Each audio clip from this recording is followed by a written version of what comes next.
Hello and welcome back to the Be The Cake podcast with me, your host, Liz Campbell. And we've got, as you might have noticed, a little bit of a different format, which has basically come together because I love cooking and I actually, don't laugh too much, I wanted to do this as a kind of a live stream situation with cooking and me talking about stuff from our kitchen, but the Wi-Fi signal is so bad at the back of our house in the kitchen that it would have been an absolute disaster. So instead, I've basically just recorded myself, videoed myself cooking a meal, which was for my blended family. And I'm going to be talking about the things I wanted to talk about, which aren't related to cooking.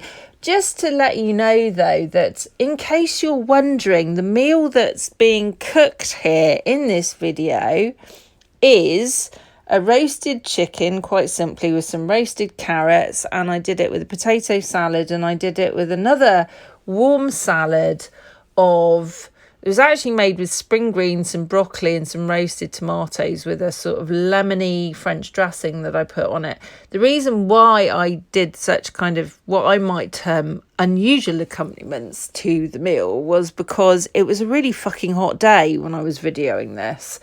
So I wanted to do something that was kind of cool. I'd already bought the chicken before. I knew I wanted to roast it. So yeah, essentially, if you check the details around this, I will actually put the details of what I did with the potato salad, because that to me was one of the best bits in the details, so that you can avail yourself of my potato salad recipe. I will say as well, I'm very much, as you can see by watching the video, I very much cook by eye. I don't really measure anything. I never really have done. The only time I ever measure stuff is when I'm making cakes or puddings. So there won't be anything in terms of like the amount of cups or whatever in the recipe, just to let you know. Okay, so yeah, if you can stand that, then there is a potato salad recipe in the drop down box underneath this, wherever you're watching and listening to it. After having said all of this, I actually want to talk about something completely fucking unrelated to food. Obviously, food is one of the things I'm passionate about. Sharing meals. I'm the main cook in our household, so I do most of the cooking because I'm the one that's kind of at home the most of the time because of the way that I run my business. So I end up basically just being the one that cooks because I have sort of a head start on anyone else cooking, if that makes any sense. What I was wanting to talk about this week, actually, which is oddly sort of related to this, but kind of not at the same time, is the subject of the Akashic Records. Obviously, if you know anything about my work, you will know that one of the things that I have really featured over the past almost 8 years is the Akashic Reboot. We're now on version number 11. Okay, this has been something that has been a labour of love for me and very much a part of my calling over the past 8 years, like effectively since I started bringing it through back in 2016. And the reason, weirdly, why I started bringing it through, and let's give it a bit of sort of context and background, is because I was already doing Akashic work when this one started landing. And I was also doing energy work. I was doing Akashic readings. I was also teaching about the Akashic Records.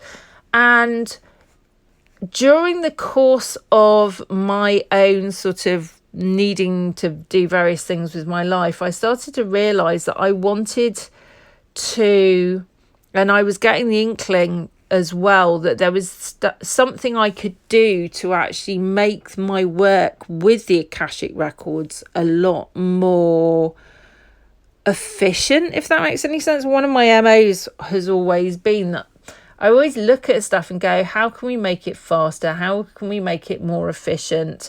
How can we make it so that we don't end up sort of doing this thing, what I'm going to refer to as spiritual tourism, where we're in the records, wandering around looking at all these past lives and spending hours and hours and hours doing all of that stuff, when we all know, like, I for one have always been someone who, you know, I have a now grown up son of my own, I have stepkids, I have a partner, we've all got stuff going on, life is busy, we have a pet, you know, I have friends, I have a social life, all of these things.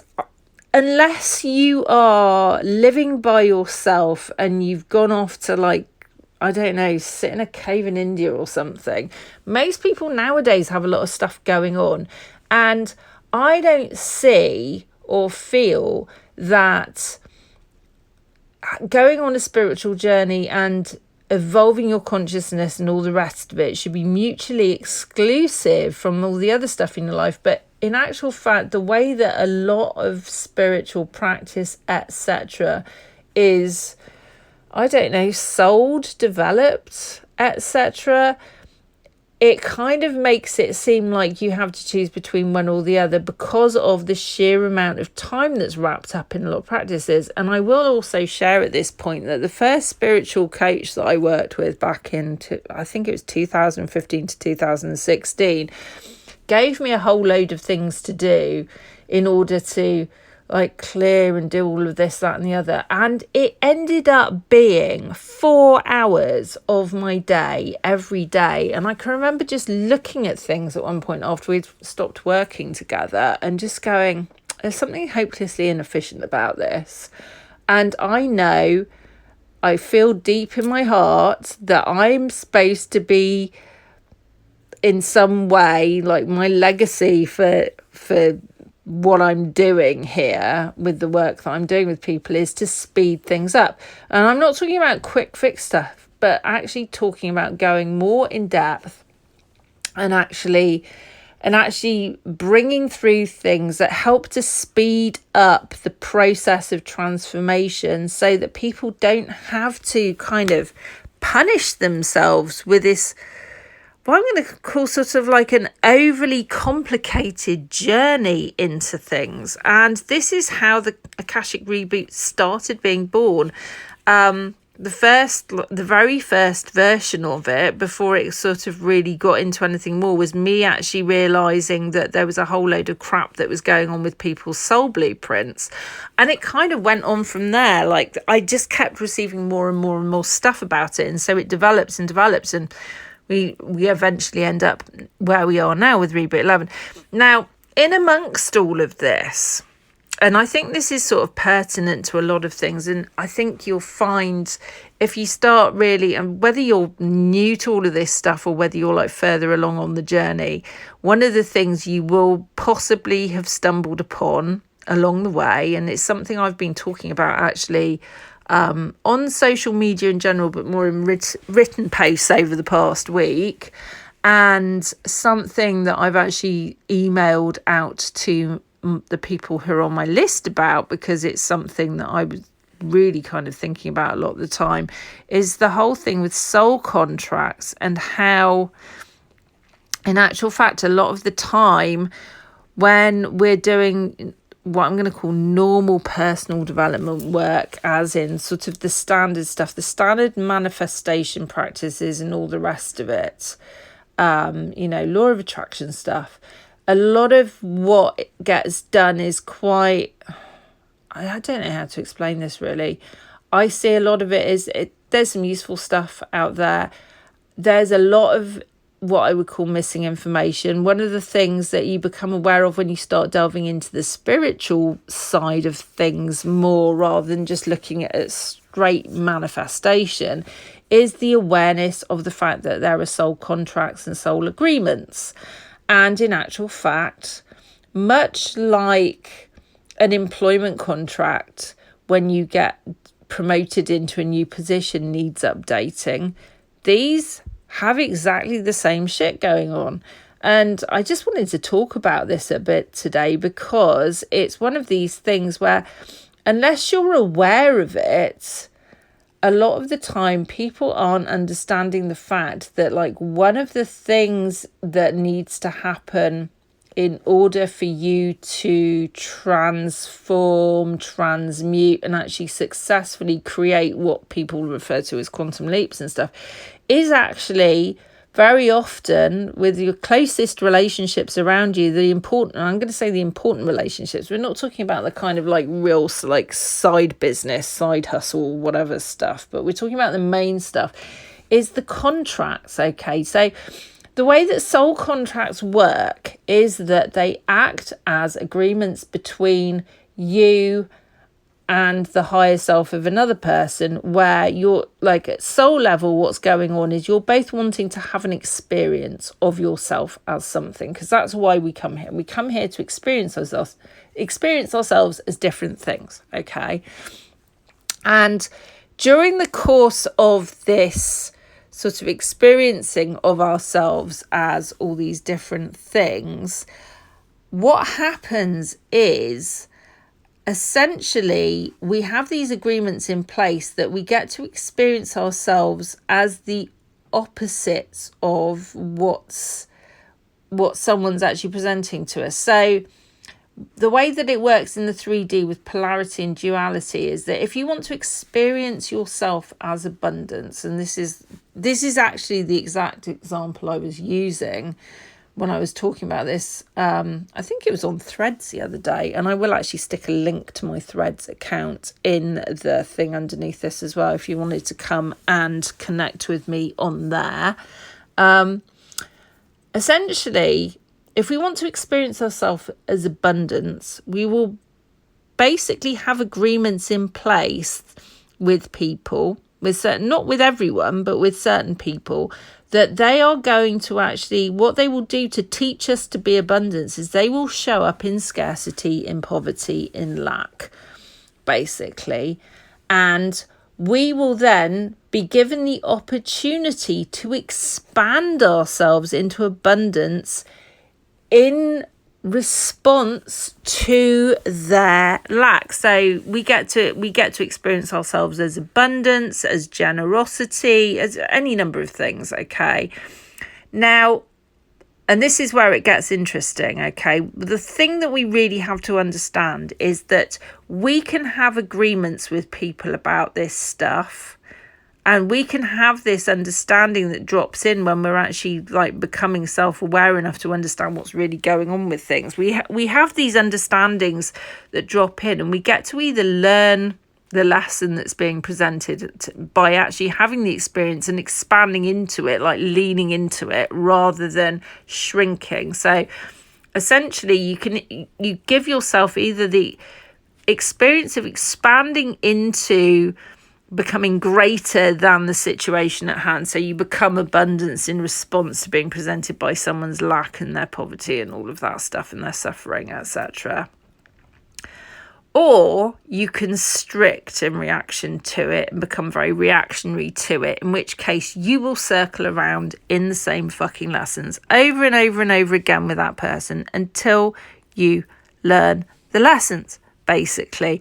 And I'm not one of these people that looks at Earth as being a school. I see it more as a playground, but that is the 5D perspective. You get to see it as a playground. 3D, it very much feels like a school because it's a much denser energy that's going on if you're taking a 3D stance on things, where like the baseline of the 3D blueprints is actually courage. So you're always being asked to embrace your courage and expand into things that might feel a bit scary to you. So what you're doing is you are going beyond your fear to expand into abundance. You're going beyond your fear to expand into inner authority. You're going beyond your fear. Do you get the picture? You're going beyond your fear to expand into an expanded sense of yourself that requires you to walk through your fear and to say, no, I'm not going to listen to it.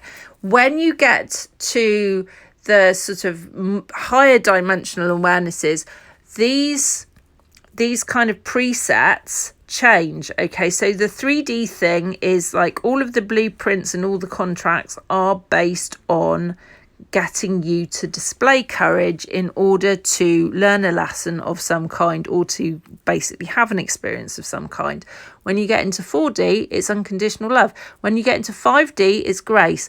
And it goes on like this. And okay, so when we look at grace, it's grace and freedom in actual fact is the freedom to choose, the understanding that life is in fact a playground. You get to play with the whole palette without judgment, and you get to see and experience yourself as being effectively neutral on things, because you're not attaching yourself, because you're not putting meaning into things that creates attachments which then put you into a downward spiral, if that makes any sense to you at all.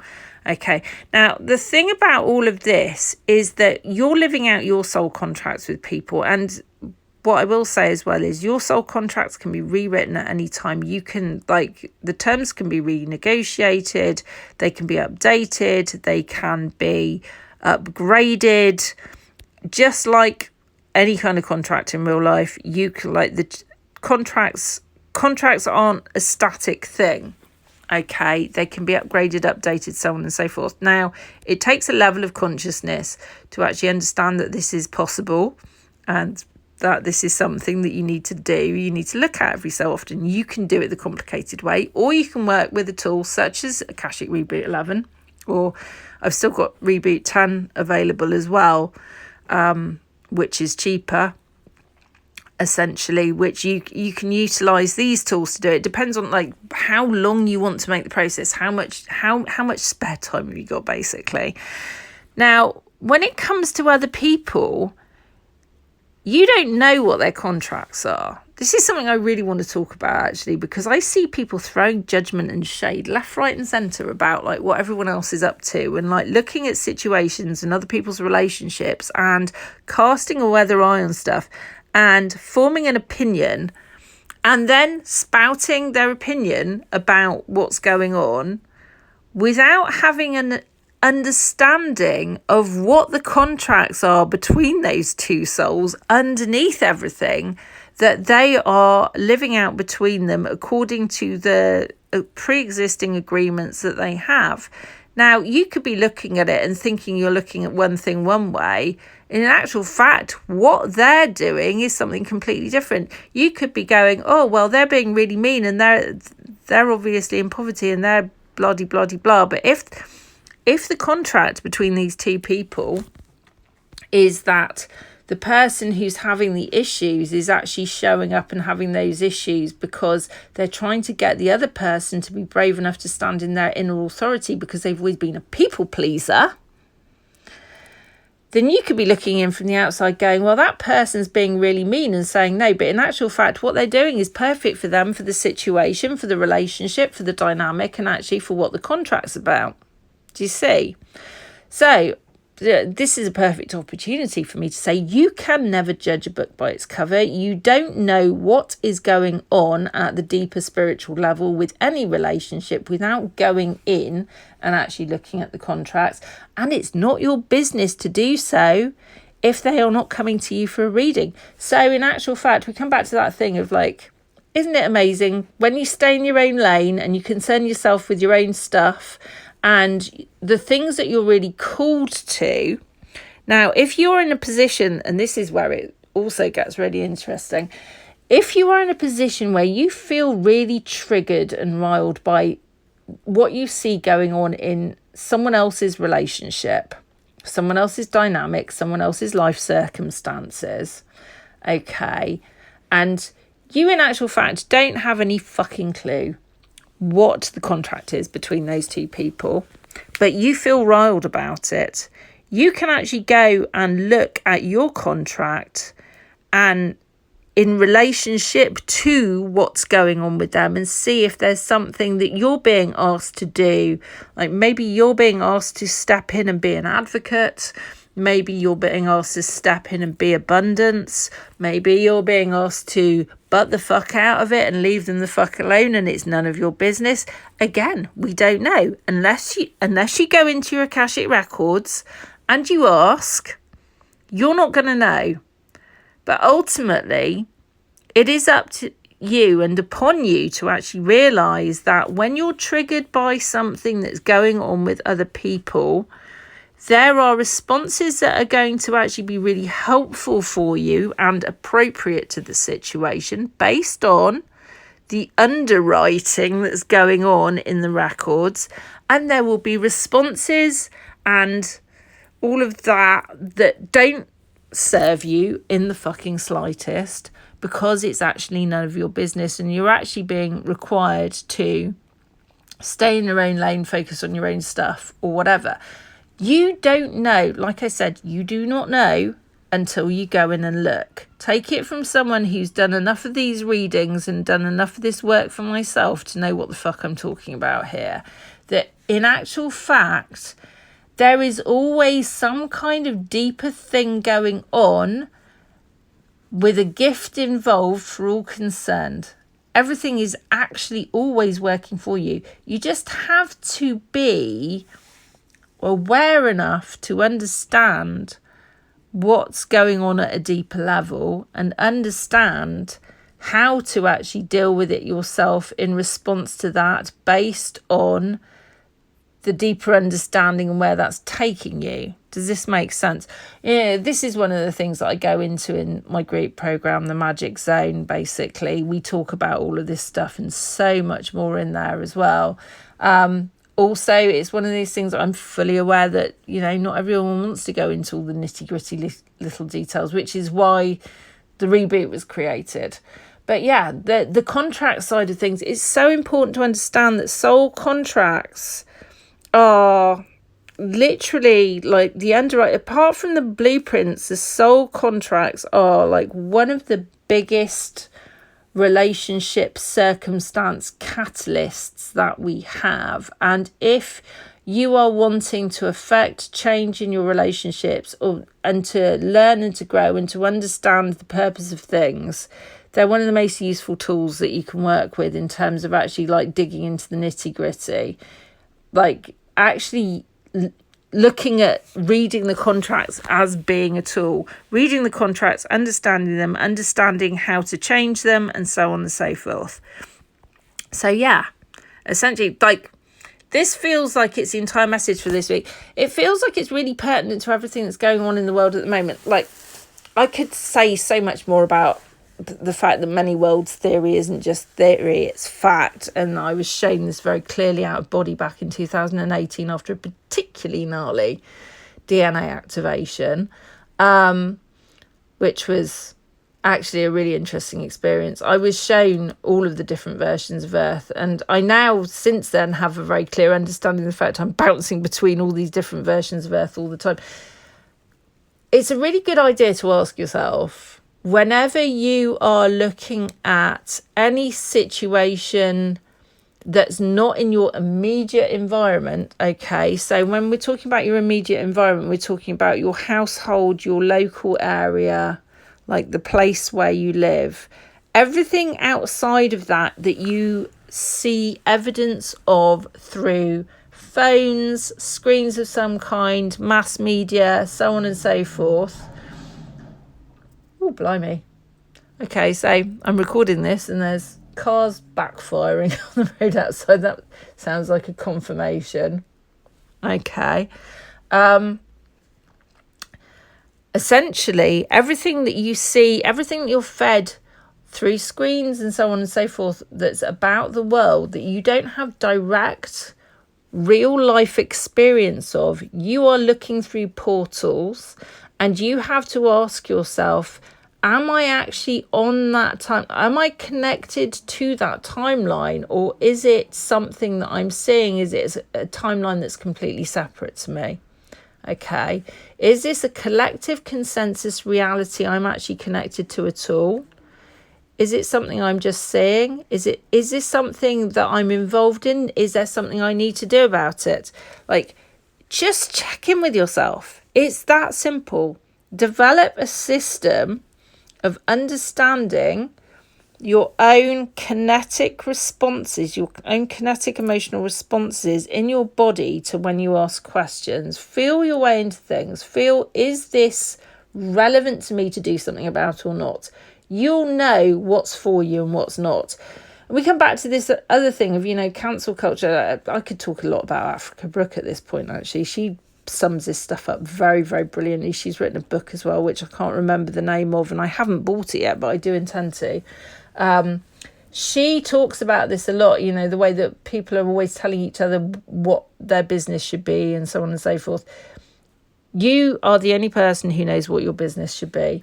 Your body, your energy field will tell you what is your concern and what's not. It is your job, to get very, very, very well acquainted with what it feels like to have something that's yours to be involved with and what it feels like to have stuff that's not yours to be involved with, and to trust that over and above anyone else's opinion on it. And the more that you can do that, the more that you will create a life for yourself that will actually positively impact other people, as well as being wonderful for you to live. And the more that you can basically step into your purpose by understanding what's for you and what's not for you, what's relevant and what's not relevant, and living in your joy and living in the structures that your soul has created for you to live in, the more positive impact you're going to have and the better your life's going to be. And, I wouldn't be doing my job properly here, recording this, if I didn't actually extend the invitation right now for you to send me a message and ask me about joining the Magic Zone if you're wanting to know more about it. I will put links all around this as well. I will also put links to both of the reboots, Reboot 10 and Reboot 11. Reboot 11 is the final version. It's much more comprehensive, hence the price difference. But if you're wanting something that you can work with, that you're going to have to work with probably more frequently when it comes to doing the work with the reboot, if that makes any sense. It's not as comprehensive. The Reboot 11 is a 360 degree. Reboot 10 is, I don't know how to describe it. It's more like a 280. There's so much more in Reboot 11, but Reboot 10 is a very, very good place to start if you're on a tighter budget and you don't want to spend the money that Reboot 11 requires of you, which is priced as it is because it did take me 8 years to develop this. So much of my time, energy, attention, I would say blood, sweat, tears has gone into it. A lot of learning. It's a gargantuan piece of energy work, and it took a long time to get it to this point. Like, the development of it was quite immense. Reboot 10, also a really impressive piece of energy work. I've had some lovely feedback from people who've been working with Reboot 10 who haven't moved on to Reboot 11. I was going to say, Ulrika, if you're listening now, that message that you sent me, when was it, last month, about Reboot 10 and my other energy work was, that really put a big smile on my face, actually. I love receiving feedback from people on my work. I love to know that it's making the difference that I intend it to make in people's lives. That, literally nothing makes me happier than hearing that the work that I've created is having the desired effect and is helping people to improve their lives and create the transformations that they've been longing to create. So I'm going to end this one now and leave you with the thoughts that it's a really good idea. The next time you feel yourself getting upset about anything that's going on in the world, ask yourself the following questions, okay? Number one, put your hand on your heart as you're doing this.